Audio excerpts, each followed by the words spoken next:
আমরা দাদুর কাছ থেকে চাঁদা নিতে এসেছি। না, এই বৃদ্ধাশ্রমের দাদুদের থেকে কেউ চাঁদা নেবে না। কিন্তু কেন, কি হয়েছে গো? এই বৃদ্ধাশ্রমে দাদুদের কত কষ্ট সেটা তোরা ভাবতেই পারবি না।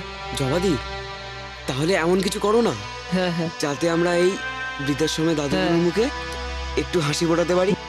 তাহলে আমি যা বলবো করবি? সব বার করবো। কিরে বল তোরা, বলে দেখো।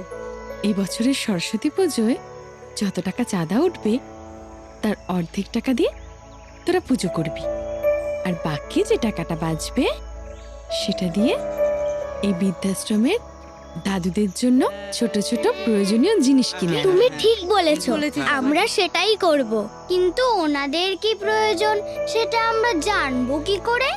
আরে আমি আছি তো, সব বলে দেবো। হ্যাঁ ঠিক আছে। ঠিক বলেছো। এবারের পুজোয় তুমি আমাদের সাথে থাকবে তো?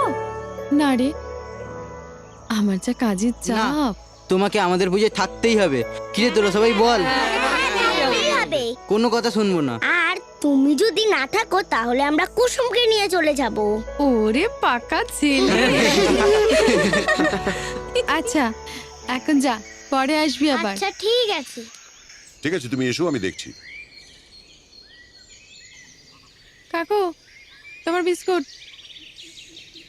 আর শোনো, তুমি যে চানাচুর খুঁজছো সে বাজারে পাওয়া যায় না। আচ্ছা ঠিক আছে, মেনে নিলাম। তাহলে আমি আসি নাকি আবার কোনো হুকুম? না, আর কোনো হুকুম নেই। তবে একটা জিজ্ঞাস্য আছে। এবারে ওই কচিকাচাগুলো তো সরস্বতী পুজোর চাঁদা নিতে এলো না। বাবা, ওরা আর আসবে না। সকালবেলায় পঙ্গপালের মতো এসে হাজির হয়েছিল, আমি সব ভাগিয়ে দিয়েছি। সে কি, কেন? আমার মনে হলো এই বৃদ্ধাশ্রমের কারোর থেকে চাঁদা নেওয়াটা বোধহয় উচিত হবে না। কেন? তুমি হয়তো জানো না, কেউ তার বাড়ি বিক্রি করে ছেলে বৌমাকে সব টাকা পয়সা দিয়ে পেনশনের ভরসায় চলে এসেছে। আবার কেউ জামাই মেয়েকে নিজের বাড়ি লিখে দিয়ে সামান্য কিছু জমানো টাকা নিয়ে এই বৃদ্ধাশ্রমে এসে রয়েছে।